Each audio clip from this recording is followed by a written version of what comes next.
السلام علیکم ورحمۃ اللہ۔ اعوذ باللہ من الشیطان الرجیم، بسم اللہ الرحمن الرحیم۔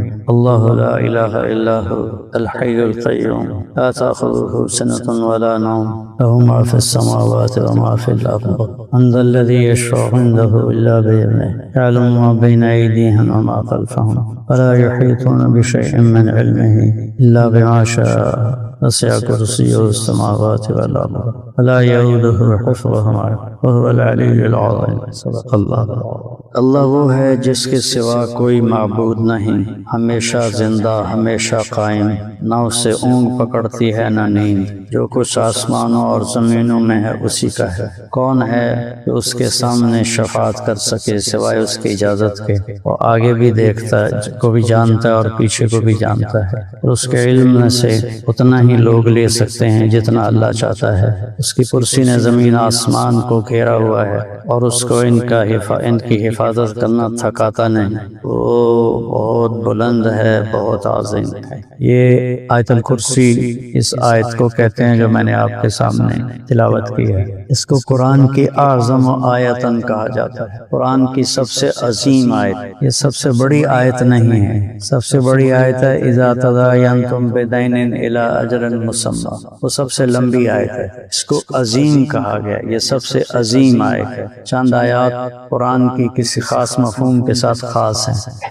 جیسے دنیا کے انسانوں کے لیے اخوف آیت فی القرآن فمن یعمل مثقال ذرۃ خیرا یرہ ومن یعمل مثقال ذرۃ شرا یرہ۔ ایک رائی کے برابر اچھا کرو گے تو اس کی جزا دیکھو گے، برا کرو گے تو اس کی سزا دیکھو گے۔ یہ قرآن کی سب سے خوفناک آیت ہے انسانوں کے لیے۔ اشد آیت علی اہل النار، جہنم والوں کے لیے سب سے خوفناک اور شدید آیت ہے فذوقوا فلن نزیدکم الا عذابا، یہ عذاب ہے اسے چکھو، یہ ہمیشہ بڑھتا رہے گا، کم نہیں۔ جنت والوں کے لیے احلی آیت فی القرآن، جنت والوں کے لیے سب سے زیادہ خوشخبری والی اور سب سے زیادہ مزے کی آیت ہے لہم ما یشاؤون فیہا ولدینا مزید، جو چاہیں گے وہ ملے گا، جو چاہیں گے وہ ملے گا میں سب کچھ ہی ہو گیا، لیکن جنت والوں کا بھی چاہا ایک جگہ پہ آ کے رک جائے گا۔ مخلوق جو ہے جتنا ہی اللہ نے وسیع کر دیا، لیکن ایک جگہ آ کر ان کی سوچ رک جائے گی تو اللہ کہتا ہے ولدینا مزید، پھر ہم آپ کو مزید بھی عطا کریں گے۔ یہ جنت والوں کے لیے سب سے بہترین آیت ہے بشارت کے لحاظ سے۔ پھر اعدل آیت فی القرآن، قرآن کی سب سے زیادہ عدل کو بتانے والی آیت ہے ان اللہ یأمر بالعدل والاحسان وایتاء ذی القربى وینہی عن الفحشاء والمنکر والبغی یعظکم لعلکم تذکرون۔ اور قرآن کی سب سے زیادہ امید والی آیت جس سے امید لگ جاتی ہے ارجع آیت فی القرآن یا عبادی الذین اسرفوا علی انفسهم لا تقنطوا من رحمت اللہ ان اللہ یغفر الذنوب جميعا انہ هو الغفور الرحیم۔ تو یہ قرآن کی سب سے امید افزا آیت ہے۔ میرے بندو، یا عبادی کے بعد تو لگتا ہے اللہ کہتا یا عبادی الذین اتقوا، یا عبادی الذین تہجدوا صاموا جاہدوا، یا عبادی الذین اسرفوا علی انفسہم۔ اے میرے بندو، یا عبادی میرے بندو، کن کو کہہ رہا ہے میرے بندو؟ جن کے اوپر نافرمانی ایسے کڑی علی انفسہم، علی استعلاء کے لیے ہوتا ہے کہ ان کی زندگی میں نیکی کی کوئی کرن کوئی نہیں، نیکی کا کوئی سفید ڈاٹ کوئی نہیں، بالکل ساری کاپی کالی ہے۔ اللہ ان سے کہہ رہا تم بھی میرے ہی بندے ہو، تم گھبراؤ نہیں، تم توبہ کرو، میں سارے گناہ معاف کرتا ہوں۔ اور یہ آیت ہے اعظم آیت فی القرآن، قرآن کی سب سے عظیم آیت۔ ایک روایت میں آتا ہے سارے کتابوں کا سردار ہے قرآن پاک، جتنی آسمان سے کتابیں اتری یا چھوٹے رسالے اترے ان سب کا سردار ہے قرآن پاک، اور قرآن کی سردار ہے سورہ بقرہ، اور سورہ بقرہ کی سردار ہے آیت الکرسی۔ اس میں جتنا اللہ کا تذکرہ آیا ہے وہ کسی اور آیت میں اتنا زیادہ نہیں ہے۔ شروع ہو رہی ہے اللہ نے اپنا نام ہمیں بتایا ہے اللہ، ہمارے بر صغیر میں بولا جاتا ہے خدا، تو خدا ترجمہ ہے لم یلد ولم یولد کا، خود آ، یہ فارسی کا لفظ ہے، پتہ نہیں کس نے یہ لفظ وضع کیا، خود آ، لم یلد ولم یولد، تو یہ ترجمہ ہے اللہ کی صفت کا، یہ نام نہیں ہے۔ اور کسی کے نام کو اس کے معنی سے پکارو تو عجیب نہیں لگے؟ میرا نام طارق جمیل ہے، طارقہ کہتے ہیں کھٹکھٹانے والا، اور جمیل کہتے ہیں خوبصورت، تو تم کو مولانا دروازہ کھٹکانے والے خوبصورت کیا حال ہے، تو کیسا لگے گا؟ عجیب نہیں لگے؟ کسی کو اس کے نام سے پکارنا ہی اصل ہوتا ہے۔ خدا ترجمہ ہے لم یلد ولم یولد کا، تو یہ ایسا ہی ہے جیسے آپ کہو، ایک اور ترجمہ ہے طارق کا رات کو آنے والا، میں تو ابھی دن میں آیا ہوں لیکن رات کو آنے والے کو بھی تھا والسماء والطارق، تو جی مولانا رات کو آنے والے یا ستارے کو بھی کہتے ہیں الطارق، یہاں جی مولانا رات کو آنے والے جمال والے کیا حال ہے آپ کا، تو کیسا عجیب لگے؟ تو میں اس کو منع نہیں کہہ رہا ہوں کہ یہ منع ہے، یا میں اس کو غلط نہیں کہہ رہا ہوں کہ خدا کہنا غلط ہے۔ سننے والے ایسے بے وقوف بن جاتے ہیں کہ وہ آگے کتنی مجھے کہ علماء کا فون آیا کہ آپ کہتے ہیں کہ خدا کہنا حرام ہے، میں نے کہا بھائی سننے والے نے سوتے ہوئے سنا ہوگا، اگلا پچھلا اس کی سمجھ میں نہیں آیا، اس نے اپنی طرف سے جوڑ دیا۔ خدا اللہ کی صفت ہے، جائز ہے، لیکن میرے رب کا نام خدا نہیں ہے، میرے رب کا نام اللہ ہے۔ جب تم کہتے ہو یا کریم تو ایک صفت سے اللہ کو پکارو، یا وہاب ایک صفت سے اللہ کو پکارو، یا نصیر تو ایک صفت سے اللہ کو پکارو، لیکن جب تم کہتے ہو یا اللہ تو یا اللہ میں اللہ کے تمام صفاتی نام کے ساتھ تم اللہ کو پکارو، یا اللہ یعنی یا رحمان، یا رحیم، یا ملک، یا قدوس، السلام، المومن، المہیمن، العزیز، الجبار، المتکبر، الخالق، الباری، المصور، الغفار، القہار، الوہاب، الرزاق، الفتاح، العلیم، القابض، الباسط، الخافض، الرافع، المعز، المذل، الحسیب، الجلیل، الکریم، الرقیب، المجیب، الواسع، المجید، الباعث، الشہید، الحق، الوکیل، القوی، المتین، الولی، الحمید، المحصی، المبدی، المعید، الاول، الآخر، الظاہر، الباطن، الوالی، المتعال، البر، التواب، المنتقم، العفو، الرؤوف، مالک الملک، ذو الجلال والاکرام، المقصد، الجامع، الغنی، المغنی، المانع، الضار، النافع، النور، الہادی، البدیع، الباقی، الوارث، الرشید، الصبور۔ جب تم کہتے ہو نا یا اللہ تو یہ سارے نام اس کے اندر آ جاتے ہیں، تو تم گویا اللہ کے 99 تو وہ ہیں جو ترمذی کی روایت ہے، ترمذی شریف، ابن ماجہ میں اور نام اس میں شامل ہیں، یہ ترمذی کی روایت کہ میں نے آپ کو سنا۔ تو جب کہتے ہو یا اللہ تم اس کے تمام صفاتی ناموں سے، جب کہتے ہو یا خدا تو صرف لم یلد ولم یولد کہ تم صفت میں اس کو پکارتے، اور اللہ کو اس طرح پکارنا کہ تمام صفاتی نام اس میں آ جائیں، دوسرے لفظ اللہ ہے، اللہ کے سوا اور کسی میں یہ معنی نہیں پایا جاتا۔ تو یہ پٹھان خدا کا بھی امالہ کر دیتا ہے، خدائے پاکا، خدائے، یہ خدائے کے ساتھ یا بڑھا دیتے ہیں، تو اس لیے اس سے میں حرام نہیں کہہ رہا ہوں، سن رہے ہو؟ بولو ہاں، میں حرام نہیں کہہ رہا ہوں، میں ناجائز نہیں کہہ رہا ہوں، میں کہہ رہا ہوں خلاف اولا ہے، افضل یہ ہے کہ اللہ کو اس نام سے پکارو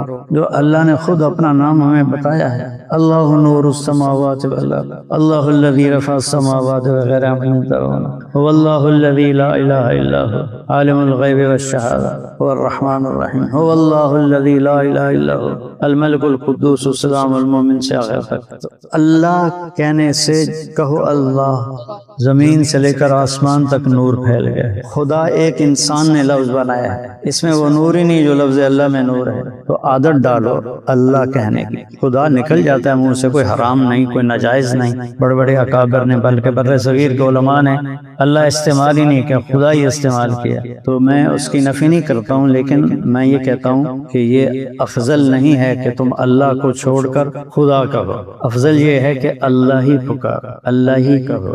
لفظ اللہ میں جو نور ہے کسی صفاتی نام میں وہ نور نہیں، اور ایک انسان کے رکھے ہوئے نام میں وہ نور کہاں سے آئے؟ تو اس کی عادت ڈال، لکھو جب اللہ کا تذکرہ ہے تو اللہ لکھو، خدا نہ لکھو، بولو جب تو اللہ بولو، خدا نہ بولو۔ میں بار بار کہہ رہا ہوں کہ غلط نہیں ہے، جائز ہے، کہ تم مجھے ڈر ہے کہ تم میری طرف سے فتویٰ لگا دو گے کہ مولانا نے کہا حرام ہے خدا بولنا، تو میرے لیے مصیبت نہ ڈال دینا، میں اپنی ذمہ داری سے بری ہو رہا ہوں تمہیں بار بار کہہ کے بتا کے کہ خدا کہنا ناجائز نہیں لیکن افضل نہیں ہے، افضل ہے، مطلب ایک کا نام افضل ہے کسی لڑکے کا نام، میں کہوں جی سب سے بہترین صاحب کیا حال ہے، کیسا لگے گا؟ اسلم جی سلامتی والے آپ کا کیا حال ہے، کیسا لگے گا؟ کوئی ذاکر کہلاتا ہے جی سب سے یہ ذکر کرنے والے آپ کہاں سے آ رہے ہو، کیسا لگے گا؟ ایک میرا عرب دوست اس کا نام ہے نافل، بنو تیس ہے قبیلہ ہے، بنو تیس حاتم طائی کے قبیلے سے ہے، تو جب کبھی بلڈنگیں قریب ہوتی تھی تو وہ اور میں ایک ہی بلڈنگ میں ٹھہرتے تھے تو اس سے بڑی دوستی ہو گئی تھی، تو میں اس سے کہتا ہوں جی نفل پڑھنے والے کہاں سے آ رہے ہو، وہ کہے گا حرم سے آ رہا ہیں۔ تو دیکھو نام کا کوئی ترجمہ نہیں ہوتا، نام کو نام سے پکارا جاتا ہے، میرے رب نے اپنا نام اللہ بتایا، اس کو اعظم آیت کہتے ہیں کہ اس میں اللہ کا تذکرہ آپ دیکھنا کتنی دفعہ گنتے رہنا ہے، اللہ ایک، لا الہ الا ہو دو، الحی کی ضمیر تین، القیوم کی ضمیر چار، لا تاخذہ ہو کی ضمیر پانچ، لہو ما فی السماوات و ما فی الارض چھ، من ذا الذی یشفع، یشفع کے اندر کی ضمیر یشفع عندہ ہو کی ضمیر سات، الا باذن آٹھ، یعلم کی ضمیر نو، بشیء من علمہ دس، الا بما شاء گیارہ، وسع کرسیہ بارہ، لا یؤودہ تیرہ، حفظ مصدر کی ضمیر چودہ، اور ہوا 15، العلی 16، العظیم 17، ایک آیت میں 17 دفعہ اللہ کا ذکر آیا ہے، ایک دفعہ لفظ اللہ کے ساتھ اور باقی 16 دفعہ ضمیروں کے ساتھ جو ضمائر ہیں اس میں، ان سب کو ملاؤ تو آیت الکرسی میں اللہ کا تذکرہ 17 دفعہ آتا ہے، اس لیے اس کو قرآن کی عظیم آیت کہتے ہیں کہ عرش کے خزانوں میں سے یہ آیت الکرسی ہے اللہ کی، اور پھر اس میں اللہ صرف اللہ کا تذکرہ اور اللہ کا تعارف، اللہ کیسا ہے، لا الہ الا ہو، کوئی اس جیسا ہے ہی نہیں، کوئی مثال کہہ دوں، جو لا کہا وہ لا ہوا، وہ لا بھی اس میں لا ہوا، جز لا ہوا کل لا ہوا، پھر کیا ہوا، اللہ ہوا، لا الہ الا ہو، کوئی جیسا اور ہو تو بتائیں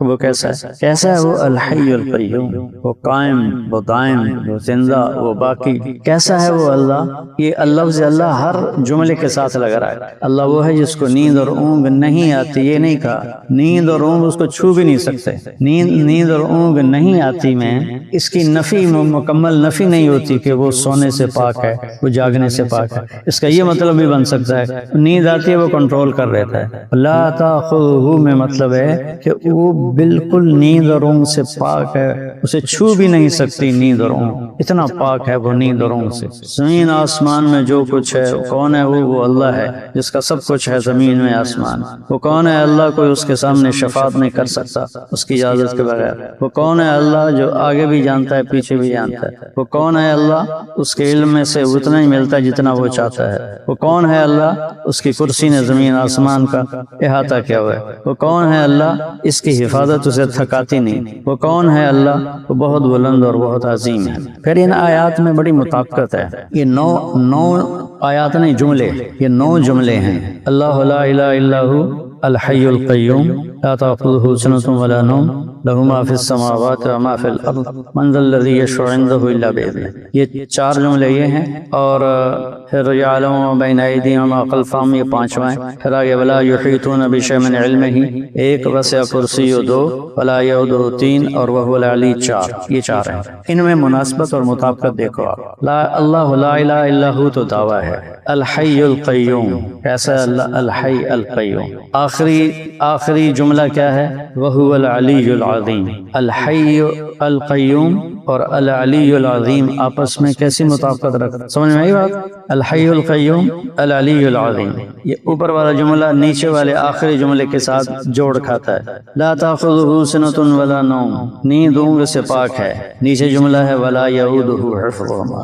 نیند اونگ سے پاک ہے تو تھکتا بھی نہیں ہے، تو یہ جملہ اور لا تأخذہ جملہ آپس میں ان کی مطابقت ہے، لہ ما فی السماوات و ما فی الارض والارض اور ولا یحیط وسع کرسیہ السماوات والارض لہ ما فی السماوات اور وسع کرسیہ آپس میں جوڑ بیٹھتا ہے. سمجھ میں آ رہا ہے جوڑ کے میں ہمیں بولی جانا من ذا الذی یشفع عنده الا باذنہ اور ولا یحیطون بشیء من علمہ الا بما شاء. ان دونوں جملوں کا من ذا الذی یشفع عنده الا باذنہ ولا یحیطون بشیء من علمہ الا بما شاء. ان دو جملوں کا آپس میں جوڑ ہے. اب یہ ہے کہ میں اگر کوئی چیز لکھ رہا ہوں نا تو اس میں تو یہ ہو سکتا ہے کہ میں سوچ کے لکھوں کہ بھائی اس جملے کو اس جملے سے جوڑنا ہے اور اس جملے کو اس جملے سے جوڑنا ہے، تو یہ میں سوچ کے. لیکن جب میں بول رہا ہوں، بولنے والا بول رہا ہے، تو بولنے میں تو وہ یہ دھیان نہیں کر سکتا کہ میں نے پہلے اور 9ویں کو ملانا ہے، دوسرے اور 8ویں کو ملانا ہے، تیسرے اور 7ویں کو ملانا ہے، چوتھے اور میں نے 6ٹھے کو ملانا ہے. اس میں وہ تو یہ تمیز نہیں کر سکتا، وہ تو اپنی رفتار میں بول رہا ہے. تو یہ ان بولنے میں آسمان سے جبریل بول کر لائے اور آگے میرے نبی نے بول کے بتایا، اور اللہ نے پہلے بولا جبریل کو، جبریل بولے میرے حبیب کو، میرے حبیب بولے اپنے صحابہ کو، صحابہ بولے ہمیں. تو ان میں یہ مطابقت کیسے پیدا ہو؟ جیسے کوئی تقریر ایسی کرے کہ اگلے پچھلے جملے آپس میں جڑتے چلے جائیں، تو کتنا ایک طاقتور اس کے لیے علم چاہیے. تو اللہ لا الہ الا هو الحی القیوم، اور ادھر وهو العلی العظیم، ادھر لا تأخذه سنة ولا نوم، ادھر وسع کرسیہ السماوات والارض، ادھر له ما فی السماوات وما فی الارض، اور ادھر ولا یحیطون بشیء من علمہ الا بما شاء، اور ادھر من ذا الذی یشفع عنده الا باذنہ، ادھر ولا یحیطون بشیء من علمہ، ادھر وسع کرسیہ السماوات والارض.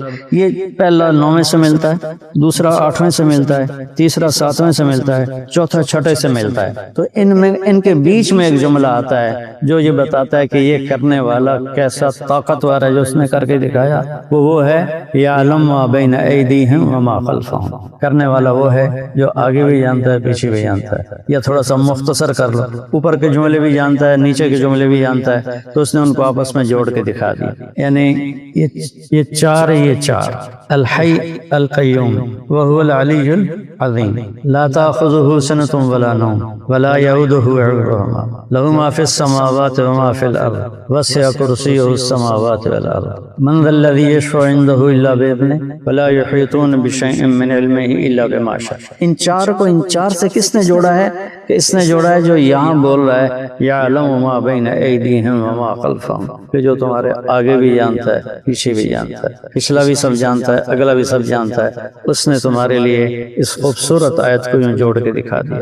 یہ قرآن کا حسن ہے، قرآن کی خوبصورتی ہے، قرآن کا اعجاز ہے کہ بولنے والا لکھنے والا شاید کر لے، بولنے والا جب فی البدی بول رہا ہو وہ کبھی ایسا نہیں کر سکتا. تو آیت الکرسی یہ اللہ کے خزانوں سے نکلا ہوا کلام ہے. یہ اللہ کی طاقت ہمارے سامنے کھولتا ہے کہ اللہ کتنا طاقتور ہے.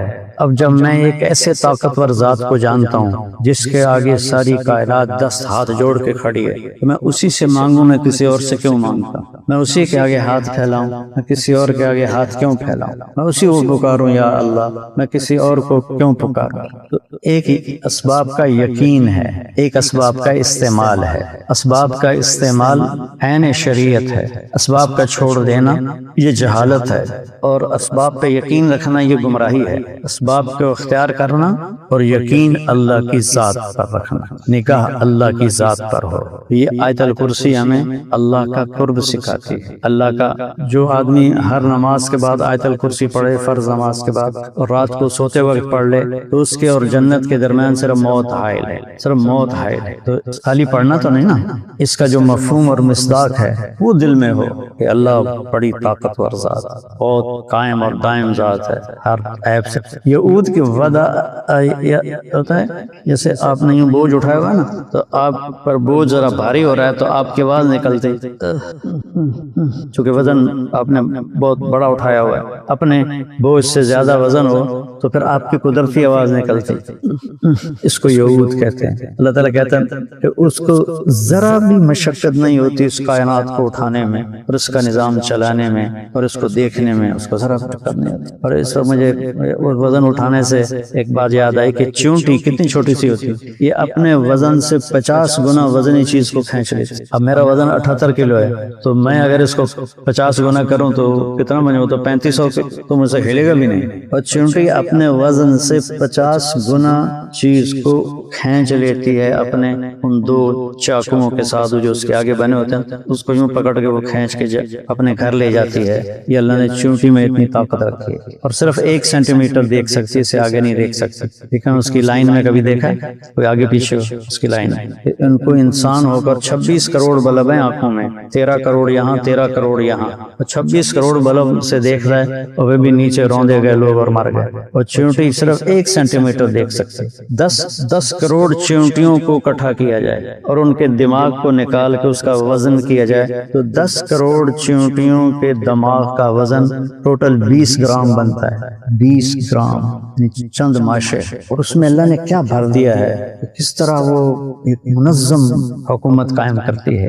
یہ چونٹی بتانے کے لیے کافی ہے کہ اللہ ہے۔ اللہ نے اس کے نام پہ سورۃ اتار دی، سورۃ النمل، اور چونٹی کی ایسی خطابت ہے، یا ایھا النمل ادخلوا مساکنکم لا یحطمنکم سلیمان وجنودہ وہم لا یشعرون، یا نادت ایھا نبہت النمل عینت ادخلوا امرت مساکنکم خصت لا یحطمنکم سلیمان خصت وجنودہ عمت وہم لا یشعرون، اعتذرت۔ پتہ نہیں کتنے اکٹھے ہو گئے، اس میں بلاغت کی اقسام، ایک چونٹی کی فصاحت ہے۔ سلیمان علیہ السلام نے اس کو اٹھا کے یہاں رکھ لیا، یہاں رکھ لیا، کہنے لگے اما تعلمین انی عادل، تمہیں پتہ نہیں کہ میں عادل ہوں، میں کیسے تمہیں رون سکتا ہوں؟ تو کہنے لگے تو آپ نے میری بات پوری نہیں سنی۔ میں نے کہا وہم لا یشعرون، وہ بے خبری میں کہیں ایسا نہ ہو جائے، میں نے تو آپ کی طرف سے معذرت کی ان کو کہ ان کو پتہ نہیں چلے گا، ہم بڑے موٹے مخلوق ہیں، ہم نظر رکھیں گے، ہم تو، میں نے تو اس لیے کہا کہ ہم معصوم سی مخلوق ہیں، کہیں ہم بے خبری میں گھوڑوں کے تلے روندے نہ جائیں۔ تو میرے عزیزو، اس قرآن سے دل لگانا سیکھو۔ آپ لوگوں کا آخری سال ہے، کچھ کا آگے بھی 1 سال ہے، قرآن سے جی لگانا سیکھو، قرآن کو اپنا مشغلہ بناؤ۔ ہمارے مدارس کا سارا زور فقہ پر ہے، خانقاہوں کا سارا زور ذکر پر ہے، تبلیغ والوں کا سارا زور خروج پر ہے، نکلو نکلو نکلو۔ کوئی چارہ ساز ہوتا، کوئی غم گسار ہوتا، کہ کہاں کی دوستی ہے کہ بنے ہیں دوست نا سے، کوئی چارہ ساز ہوتا، کوئی غم گسار ہوتا۔ سبز جوڑے ہوں گے اور خالص سونے کے زیور ہوں گے اور سونے کی کنگیاں ہوں گی، اور تمہارے حسن کے آگے جنت کی عورت کنیز نظر آئے گی۔ اب اللہ تعالیٰ نے ہمیں تھوڑا سا تقابل کر کے قرآن سے بتاتا ہے، وَلِمَنْ خَافَ مَقَامَ رَبِّهِ، بولو جنتان، وَمِن دُونِهِمَا جنتان۔ ٹھیک، اب سورہ رحمان میں اللہ جنت الفردوس اور عام جنت کا فرق بتا رہا ہے۔ وَلِمَنْ خَافَ مَقَامَ رَبِّهِ، بولو وہ کیسی ہیں؟ ذواتا افنان۔ نیچے والی کیسی ہیں؟ وَمِن دُونِهِمَا جنتان، وہ کیسی ہیں؟ مدہامتان۔ ذواتا افنان، ایک ایک ٹہنی کی اللہ خوبصورتی بیان کر رہا ہے۔ یہ دیکھو، یہ دیکھو میرے بندہ، یہ دیکھ، یہ دیکھ، یہ دیکھ، یہ دیکھ۔ اور نیچے والی جنت مدہامتان، سبز ہے، ساری سبز ہے، گہری سبز ہے۔ اس اور اس لفظ میں زمین آسمان کا فرق ہے۔ فیہما عینان تجریان، فیہما عینان نضاختان، ایک بہتا چشمہ بل کھاتا، موڑ کھاتا، اچھلتا، کودتا، گنگناتا جا رہا ہو، اور ایک چشمہ ایسے ہی بڑ بڑ بڑ بڑ کر رہا ہو، تو دونوں میں فرق ہے کہ نہیں؟ بہتے آبشاریں، بہتے چشموں کا حسن اس کے سامنے ابلتے چشمے کوئی حیثیت نہیں رکھتے۔ تو اوپر کیا ہے؟ عینان تجریان، ادھر کیا ہے؟ عینان نضاختان۔ جنت الفردوس اور عام جنت کا فرق بتا رہا ہوں۔ فیہما من کل فاکہۃ زوجان، اور نیچے جنت فیہما فاکہۃ ونخل رمان۔ جب آپ بڑے شاپنگ مال میں جاتے ہیں تو وہ آپ کو کہتے ہیں یہاں ہر چیز موجود، سارا دن لگے رہو، مال ختم نہیں ہوگا۔ جب آپ یہ سامنے، یہ کورنگی یا اورنگی ہے، جب آپ کورنگی کی دکان پہ جاتے ہو تو وہ کہتا ہے جی میرے پاس تو پیاز ہیں، آلو ہیں، گاجر ہیں، ٹماٹر ہیں، مرچیں ہیں، دھنیا ہے، بس اور کچھ نہیں۔ نیچے بھی سب کچھ ہے، اوپر بھی سب کچھ ہے۔ نیچے کے لیے کہا پھل ہیں، انار ہیں اور کھجور ہے۔ جیسے چھوٹا دکاندار گن کے بتاتا جی اے پیویا لے لو۔ جب آپ شاپنگ مال میں جاتے ہیں تو وہ گنتی نہیں کرتے، وہ کہتے ہیں جدھر مرضی چلے جاؤ ہر چیز موجود ہے۔ تو جنت الفردوس کو اللہ فرماتا ہے فیہما من کل فاکہۃ زوجان، ہر شے ہے، ہر شے ہے، ہر لذت ہے، ہر مزہ ہے۔ مجھے ایک بڑی پرانی حدیث یاد آئی، حدیث تو پرانی نہیں، میرے ہاتھ سے میں بڑے پرانی آئی، کہ جنتی جب جنت میں نہر نہیں ہے، دریا ہیں۔ عربی میں نہر کو دریا کہتے ہیں۔ انہار من ماء غیر آسن، دریا پانی کے۔ انہار من لبن لم یتغیر طعمہ، دریا دودھ کے۔ انہار من خمر لذۃ للشاربین، دریا شراب کے۔ انہار من عسل مصفى، دریا شہد کے۔ اور ایک ہے تسنیم، مزاجہ من تسنیم عین یشرب بها المقربون، یہ صرف جنت الفردوس میں پایا جاتا ہے۔ تسنیم کہتے ہیں، سنام کہتے ہیں کوہان، اونٹ دیکھن اس کے سے کوہان ہوتی ہے، تو تسنیم کا چشمہ یوں یوں چلتا ہے، یوں یوں چلتا ہے، اس کی اونچی اونچی کوہان بنتی، اور وہ زمین پہ نہیں بیٹھتا، وہ فضا میں معلق ہے، ایسے وہ ایسے چلتا ہے، نہ نیچے جوڑا ہوا ہے نہ اوپر جوڑا ہوا، وہ ایسے چلتا ہے، کن فیکون، کن اللہ کے امر کن کے ساتھ وہ ایسے جاتا ہے اور ایسے ایسے چلتا ہے، ایک قطرہ نیچے نہیں گرتا، ایک قطرہ اوپر نہیں جاتا۔ جب آپ کی نظر پڑتی ہے کہ پینا ہے، ایسے نیچے آتا ہے آہستہ آہستہ آہستہ، اور آپ کے جام کو بھر کے پھر وہ واپس چلا جاتا ہے۔ یہ صرف مقربین کے لیے ہے۔ وَمِزَاجُهُ مِن تَسْنِيم، مزاجہ من تسنیم، تھوڑا سا تسنیم ڈالا جائے گا، تھوڑا سا، نیچے والے جنتیوں کے لیے تھوڑا سا۔ عیناً یشرب بها المقربون، یہ مقربین کا چشمہ ہے جس سے وہ پئیں گے۔ پھر متکئین علی فرش بطائنها من استبرق وجنى الجنتین دان، اور ادھر متکئین علی رفرف خضر وعبقری حصان، دونوں کا فرق سمجھو۔ قالین ہوتا ہے نا، قالین، اس کے جو اوپر ہوتا ہے وہ ڈیزائن ہوتا ہے، نیچے دھاگے دھوگے ہوتے ہیں، ایسے ہے نا، یہ جان نماز انہوں کر کے دکھاؤں، یہ دیکھو ڈیزائن ہے نا۔ اب یہ دیکھو کئی شے بھی کوئی نہیں، سمجھ آ گیا؟ اس آیت کو سمجھانے کے لیے میں عملاً آپ کو دکھا رہا ہوں۔ تو اللہ تعالیٰ کہہ رہا ہے جنت الفردوس میں جن قالینوں پر وہ بیٹھے ہوئے ہیں، ان قالینوں کا اوپر تم سمجھ ہی نہیں سکو گے، نیچے اٹھا کے دیکھو گے تو شعاؤں کی طرح چمکتا ہوا وہ ہوگا۔ اللہ پانی میں گیا، چنگی مثال دیتی تو یہ اٹھا تو یار، چل میں کھڑا ہو جاتا ہوں ٹائم میں تھوڑا۔ تو میرا رب فرماتا ہے کہ وہ جو قالین ہے، قالین ان کے جو اوپر ہے وہ تم سمجھ ہی نہیں سکتے جب تک دیکھو گے نہیں۔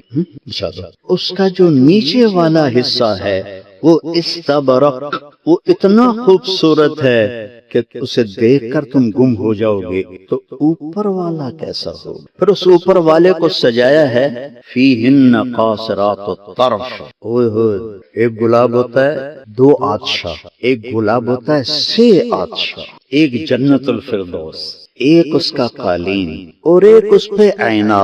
اللہ اکبر، کلیجے پھٹ جائیں۔ ایک اور یاد آ گئے، ان فی الجنت حورا اسمہا لعبہ، جنت کی ایک لڑکی ہے، حور ہے جس کا نام ہے لعبہ، جمیع الحور العین عشاق لہا، ساری جنت کی حوریں، ساری جنت کی حوریں اس کی عاشق ہیں، وہ اتنی خوبصورت ہے کہ حوریں اس پہ عاشق ہیں، اور اس کے کندھے پہ ہاتھ مار کے کہتے ہیں یا لعبہ لو یعلم الطالبون لجدوا فیک، اے لعبہ اگر دارالعلوم والوں کو پتہ چل جائے نا تو کتنی حسین ہے تو اپنی زندگیاں فنا کر دیں تیرے حاصل کرنے کے، فنا کر دیں۔ مکتوب بین عینیہا اولا جبینہا، اس کے ماتھے پہ لکھا ہوا ہے یا یہاں لکھا ہوا ہے من احب ان یکون لہ مثلی فلیعمل برضاء ربی، جو یہ چاہتا ہے کہ میں اس کی بن جاؤں تو زندگی اللہ کی مرضی کی گزار کے آ جائے، میں اس کی اور وہ میرا۔ تو ایک متکئین علی فرش، پھر اس پر فیہن قاصرات الطرف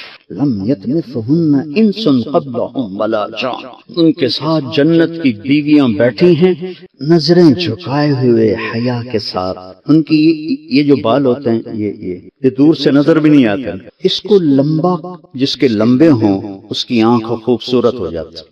تو یہ آج کل کی لڑکیاں اور حتیٰ کہ بڑھیاں بھی وہ ادھر وہ مصنوعی بال لگاتی ہیں تاکہ وہ لمبے نظر آئیں، لیکن ہور کوڑے ہو جاتے ہیں جو کہ مصنوعی ہوتے ہیں نا، پتہ لگ جاتا ہے۔ تو وہ جو جنت کی لڑکی کے جو یہ بال ہیں، یہ بال، اب تو گدھ نظر نہیں آتے، گدھ عقاب سے بڑا ہوتا، اگر وہ اپنے پروں کو ایسے پھیلا دے تو اتنے پھیلاؤ میں آتے ہیں، اتنا لمبا جنت کی حور کی آنکھ کا ایک بال ہوگا، جب وہ یوں کر کے اٹھائے گی نظریں کلیجے پھاڑ دے گی۔ عرب الطف شعر قالته العرب، الطف الشعر سب سے لطیف شعر جو عرب نے کہا ہے وہ قول ابن جریر ہے، وہ قول جریر ہے، ابن جریر قول جریر ہے۔ ان العیون التي في طرفها مرض يقتلنا فلم يحيين قتلانا يسران ذا اللب حتى لا حراك به فإنهن لأضعف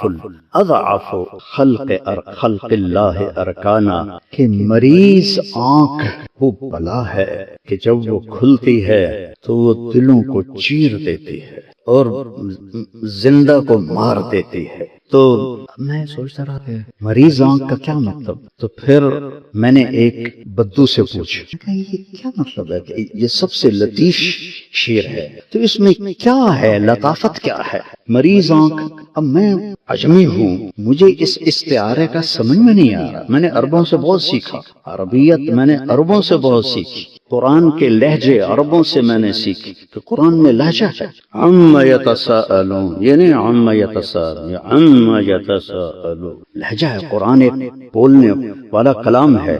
تو اس سے مجھے کہا کہ جو معشوق کی آنکھ ہے وہ جب آہستہ آہستہ کھلتی ہے تو دل پہ کلہاڑے چل جاتے ہیں۔ اب تمہیں نظر تو نہیں آئے گا، اس نے مجھے یہ کر کے دکھایا، پھر مجھے سمجھ میں آیا، ورنہ میں نہیں سمجھا۔ اہل زبان سے زبان سیکھی جاتی ہے، ضرب یضرب ضربا فهو ضارب سے نہیں سیکھی جاتی، نہیں یہ شرح جامع اور وہ ہدایت الناف سے سمجھی جاتی ہے، جو ان کی صحبت میں رہنا پڑتا ہے پھر سمجھ میں آتا ہے۔ تو ان کی آنکھوں کی جو یہ پلکیں ہیں، پلکیں یہ اتنی لمبی ہیں، اتنی لمبی۔ تو میرے عزیزو، ایک طرف قالین اور ایک طرف آپ خود، ایک طرف آپ کے دائیں بائیں جنت کی حسین بیویاں اور آپ کی دنیا کی حسین بیویاں۔ میں نے دیکھو، میں کوئی ایسے، تم میرے بچے ہو، یہ میرے بڑے بیٹھے ہیں، میں نے جنت کو 2 دفعہ دیکھا ہے خواب۔ یہ جو میں تمہیں بتا رہا ہوں نا، یہ بتا رہا ہوں جو لکھا ہوا ہے، لیکن جو میں نے دیکھا ہے، اس رب کی قسم جس نے مجھے یہاں کھڑا کیا ہے،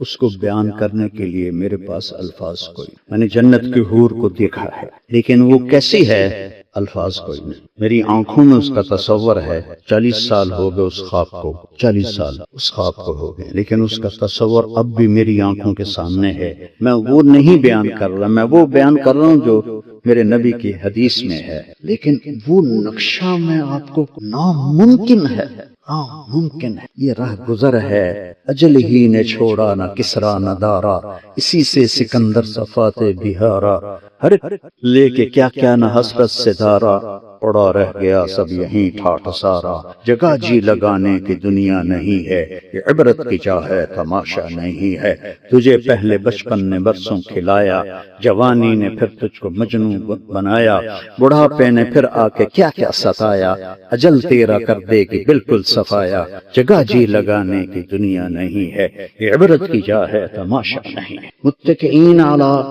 فیہن قاصرات الطرف، اب نیچے جاؤ، نیچے جنت، متکئین علی رف رف، سبز رنگ کے قالین، موٹے رف رف، خضر سبز عبقری، بڑے عالی شان، حسان خوبصورت، بس اوپر کوئی جنت کی بیوی حور بیٹھی ہے؟ کوئی نہیں۔ جنل جنتین دان، اوپر جنت الفردوس میں ہے قالین، بیگمات اور حضرت مولانا نجیب صاحب، اور اوپر سے جنل جنتین دان، جنت کے گوشے ایسے جھکے ہوئے ہوں گے ایسے۔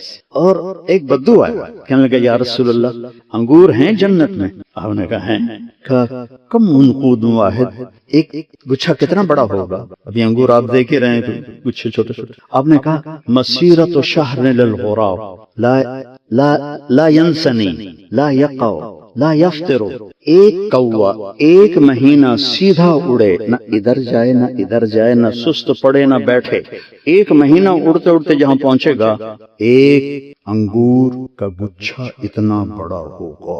کیوں چاہ سائی کے نہیں؟ میں پنجابی ہوں نا، تھوڑی اپنی سرائی کی بھی ڈالتا ہوں نمک کے طور پر۔ وہ کہنے لگا کم منقون الواحد کم حبۃ واحدہ، یا رسول اللہ ایک دانہ کتنا بڑا ہوگا؟ آپ نے فرمایا هل ذبح ابوک من تیسک غنما عظیما قط، فصلح احابہ وقال لأمک اصنعی منہ دلون، کبھی تیرے باپ نے بڑا چھترا ذبح کر کے اس کی کھال اتار کے تیری ماں کو دیا ہو کہ اس کو ڈول بناؤ؟ کہا جی ہاں۔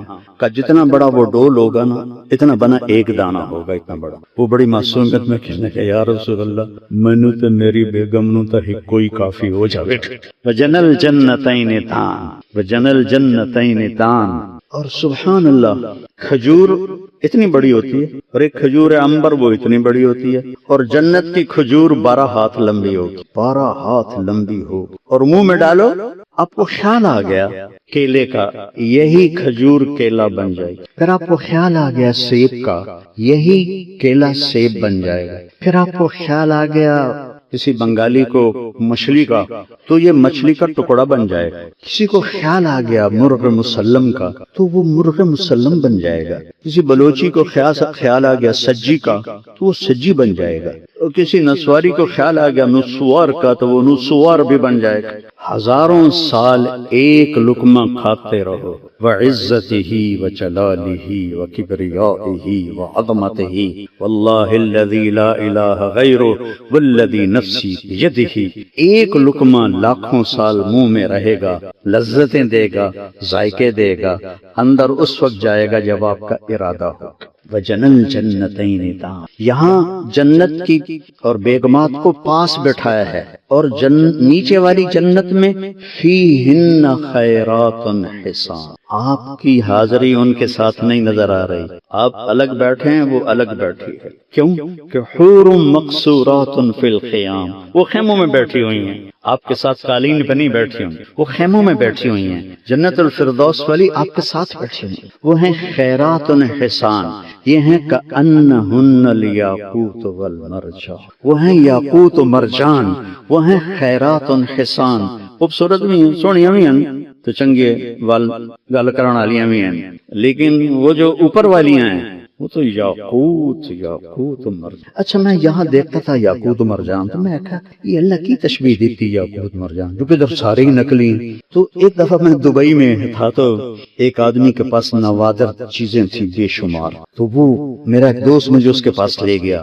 سینکڑوں سال پرانے مصحف قرآن چمڑے پہ لکھے ہوئے، اوراق پہ لکھے ہوئے، تلواریں، تو ہم تو اسی میں گھومتے، کہنے لگا میرے پاس یاقوت بھی ہے، مرجان میں، کہا یار میرا مسئلہ حل کر، میرا مسئلہ حل کر، مجھے کأنہن الیاقوت والمرجان کی سمجھ نہیں آ رہی، چونکہ یہ سارے نقلی لے کر بیٹھے ہوئے ہیں۔ جب اس نے کھولے میرے منہ سے اللہ اکبر نکلا۔ میں نے کہا اگر دنیا کے یاقوت و مرجان کی یہ رونق اور رنگ ہے، تو جن کو اللہ یاقوتی اور مرجانی بنائے گا ان کا کیا رنگ ہو، کیا رنگ۔ تو میرے عزیزو، آپ اچھے راستے پر ہو، یہ جنت کا راستہ ہے، یہ جنت کا راستہ ہے۔ اگر میں اور آپ اس پر چلتے رہے چند شرطوں کے ساتھ۔ ایک علماء کی، اچھا مجھے بتاؤ کبھی شراب پینے کا خیال آیا؟ بولو۔ کبھی چرس پینے کا خیال آیا؟ ٹھیک ہے۔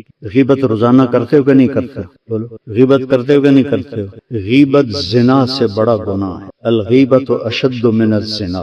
شیطان کو پتا ہے کون سا سودا کہاں بیچنا ہے، وہ پاگل نہیں ہے، 10,000 سال ہو گئے اس کو مارکیٹنگ کرتے ہوئے، اسے پتا ہے کہ کون سا سودا کون خریدے گا۔ وہ تمہارے کان میں آ کے شراب نہیں ڈالے گا، وہ تمہیں غیبت پہ ڈالے گا، غیبت پر تمہاری نیکیوں کو رندے کی طرح صاف کر لے گا ایسے، پھر تمہیں حسد پہ ڈالے گا، حسد پہ ڈالے گا۔ علامہ ضمیری کی کتاب ہے کتاب الحیوان، میں نے کوئی 30-35 سال پہلے پڑھی تھی، اس میں ایک روایت ہے جو اپنے متن کے لحاظ سے بالکل صحیح ہے، سند اس میں وہ لکھتے ہی نہیں کہ شیطان 5 خچروں پہ سامان لے کے جا رہا تھا، تو آپ نے فرمایا کہ کیا لے کے جا رہے ہو؟ کہا جی سودا ہے بیچنے جا رہا ہوں۔ کہا اس میں کیا ہے؟ کہا جی ظلم ہے۔ کہا یہ کس کو بیچو گے؟ کہا بادشاہوں۔ کہا اس میں کیا ہے؟ اب تاریخ پڑھو تو 95% بادشاہ ظالم گزرے، اس میں کیا ہے؟ کہا جی اس میں تکبر ہے، یہ کون خریدیں گے؟ یہ کس کو بیچو گے؟ کہا جی یہ زمینداروں کو، میں زمیندار فیملی سے ہوں، پشتوں سے، ہمارے اندر تکبر کوٹ کوٹ کے بھرا ہو، یہ کلچر ہے۔ کہا اس میں کیا ہے؟ کہ اس میں حسد ہے۔ کہ یہ کون لے گا؟ کہ یہ دارالعلوم والے لیں گے، یعنی کہ مدرسۃ الحسنین، میں اپنے مدرسے کا نام لے دیتا ہوں، مدرسۃ الحسنین والے لنک، نیو ٹاؤن والے لنک، یہ حسد علماء خریدیں گے، حسد علماء خرید کہ اس میں کیا ہے، کہ اس میں مکر ہے، کہ یہ کون خریدے گا، کہ یہ عورتیں خریدیں گے، ان کیدکن عظیم، کہ اس میں کیا ہے، کہ اس میں 2 نمبری ہے، دھوکہ ہے، خیانت ہے، کہ یہ کون خریدے گا، کہ یہ جوڑیا بازار والے سارے تاجر خریدیں گے۔ تو متن کے لحاظ سے صحیح ہے، بیٹا آپ جوان ہو، ہماری گزر گئی، حسد سے بچو، کسی میں خوبی دیکھو تو اس کو شاباش دو، اس کو آگے بڑھاؤ۔ ہمارا ماحول یہ ہے کہ وہ اس کو نیچے کھینچنے کی شروع کر دیتے ہیں کوشش، یہ اللہ کو انتہائی ناپسند ہے۔ آپ کو پتہ ہے پہلا گناہ جو ہوا دنیا میں حسد ہوا، قابیل کو حابیل سے حسد ہوا تو قتل تک پہنچا۔ حسد سے بچ، کسی میں خوبی دیکھو اس کی تعریف کرو۔ غیبت سے بچ، کہ غیبت سے آپ کے دل سخت ہو جائیں گے، آپ پر قرآن و حدیث اثر نہیں کرے گا۔ اور مال کی ہوس سے بچو، حالداروں سے ملنا ہے دعوت دے کے لینے کے، نہ کہ کچھ لینے کے لیے۔ جو وہ بیسل کیا ہے فقیر والا باب الامیر، وہ بات ہے کہ وہ فقیر کچھ لینے جا رہا ہے، اگر وہ فقیر کچھ دینے جا رہا ہے تو پھر وہ بیسل فقیر نہیں ہے۔ تو ہمارے جو نصاب ہے اس میں یہ جنت کے تذکرے نہیں ہوتے، تو ایسا لگتا ہے جیسے ہم روکھی روٹی کھا رہے ہیں یا تھوڑی سی جنت، اس لیے اللہ نے قرآن کو جنت سے سجایا، جہنم سے۔ وَلِمَنْ خَافَ مَقَامَ رَبِّهِ جَنَّتَانِ ذَوَاتَا أَفْنَانٍ فِيهِمَا عَيْنَانِ تَجْرِيَانِ فِيهِمَا مِنْ كُلِّ فَاكِهَةٍ زَوْجَانِ مُتَّكِئِينَ عَلَى فُرُشٍ بَطَائِنُهَا مِنْ إِسْتَبْرَقٍ وَجَنَى الْجَنَّتَيْنِ دَانٍ فِيهِنَّ قَاصِرَاتُ الطَّرْفِ لَمْ يَطْمِثْهُنَّ إِنسٌ قَبْلَهُمْ وَلَا جَانٌ كَأَنَّهُنَّ الْيَاقُوتُ وَالْمَرْجَانُ هَلْ جَزَاءُ الْإِحْسَانِ إِلَّا الْإِحْسَانُ وَمِنْ دُونِهِمَا جَنَّتَانِ ذَوَاتَا أَفْنَانٍ وَمُدْهَامَّتَانِ فِيهِمَا عَيْنَانِ نَضَّاخَتَانِ فِيهِمَا فَاكِهَةٌ وَنَخْلٌ وَرُمَّانٌ فِيهِنَّ خَيْرَاتٌ حِسَانٌ حور مقصورات في الخيام لم يطمثهن إنس قبلهم ولا جان متكئين على رفرف خضر وعبقري حسان فبأي آلاء ربكما تكذبان إن الأبرار يشربون من كأس كان مزاجها كافورا عينا يشرب بها عباد الله يفجرونها تفجيرا يوفون بالنذر ويخافون يوما كان شره مستطيرا ويطعمون الطعام على حبه مسكينا ويتيما وأسيرا إنما نطعمكم لوجه الله لا نريد منكم جزاء ولا شكورا إنا نخاف من ربنا يوما عبوسا قمطريرا فوقاهم الله شر ذلك اليوم ولقاهم نضرة وسرورا وجزاهم بما صبروا جنة وحريرا متكئين على الأرائك لا ينظرون فيها شمسا ولا زمهريرا ودانية عليهم ظلالها وظللت قطوفها تذليلا ويطاف عليهم بآنية من فضة وأكواب كانت قوارير من فضة قدروها تقديرا ويسقون فيها كأسا كان مزاجها زنجبيلا عينا فيها تسمى سلسبيلا ويطوف عليهم ولدان مخلدون إذا رأيتهم حسبتهم لؤلؤا